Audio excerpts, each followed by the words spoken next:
पर ये बलगल उलाबे कमालिही कशफत दुजाबे जमालिही हसनत जमीओ खिसालिही सल्लु अलैहि वालिही वसल्लिमु तस्लीमा।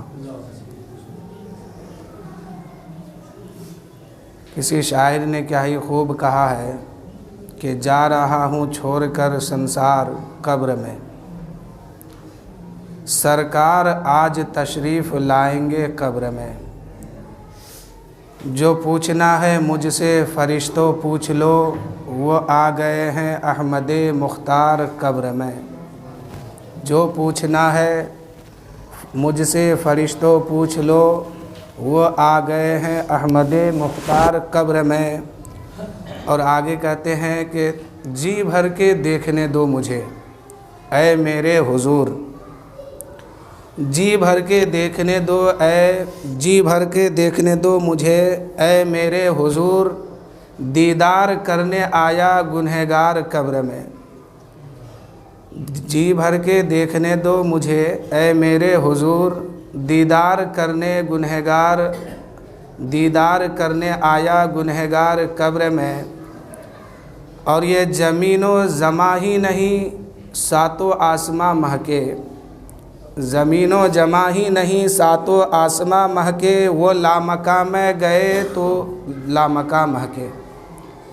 ये ज़मीनो जमा ही नहीं सातों आसमां महके, वो लामका पे गए जभी तो लामका महके। और महक रहा हूँ मैं माँ की दुआ के बरकत से, महक रहा हूँ मैं माँ के दुआओं के सदके। मेरी दुआ है कि सबकी माँ जन्नत में महके, मेरी दुआ है कि सबकी माँ जन्नत में महके। और आगे कहते हैं कि सरकार मुस्कुरा दे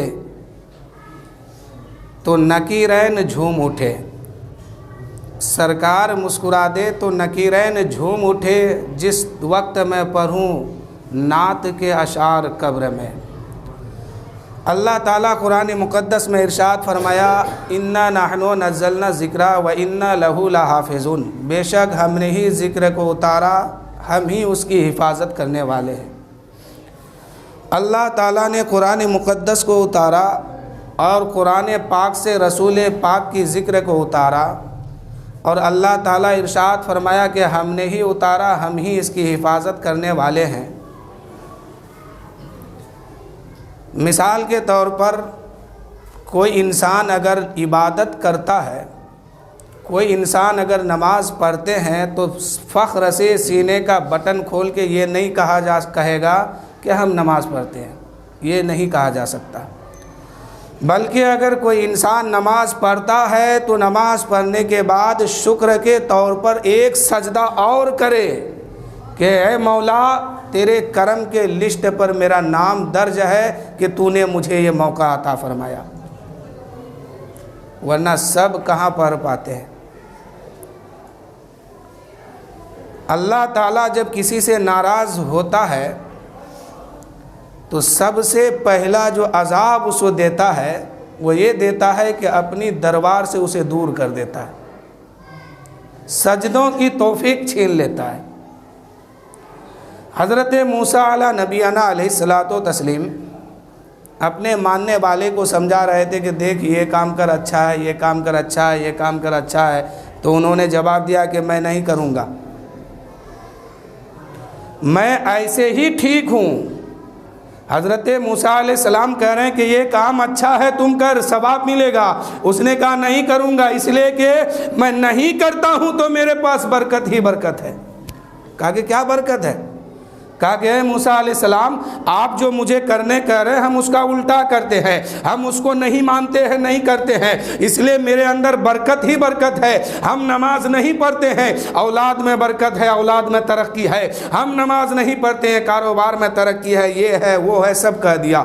हज़रत मूसा अलैहिस्सलाम ने रब की बारगाह में अर्ज़ की, मौला हम इस बंदे को समझा रहे हैं, तेरे इस बंदे को एक इस चीज़ का हुक्म देते हैं, लेकिन तेरा बंदा कहता कि हम नहीं मानते हैं तो बरकत है। अल्लाह ताला ने फरमाया, ए मूसा, मेरी बारगाह में जो सबसे बड़ी अज़ाब है वो अज़ाब इस वक्त मैं उसको दे रखा हूँ। हज़रत मूसा अलैहिस्सलाम ने कहा, या अल्लाह वो कौन सी बात है, कौन सा अज़ाब तेरी बारगाह में सबसे बड़ा है और तूने इसे दे रखा है। अल्लाह ताला ने फरमाया, ए मूसा, इस वक्त सबसे बड़ी अज़ाब जो मैंने दिया है इसको वो ये दिया है कि मैं अपनी बारगाह से इसे दूर कर दिया है। नमाज की तौफीक इससे छीन लिया है, सजदों की तौफीक इनसे छीन लिया है, यही सबसे बड़ा अज़ाब मैंने उसे दे रखा है। ये मत समझिए कि हम नमाज नहीं पढ़ते हैं, कारोबार में तरक्की हो रहा, हम नमाज नहीं पढ़ते हैं, औलाद मेरी आगे बढ़ रही है, पढ़ाई लिखाई सब कर रहा है, ये गलत सोच है।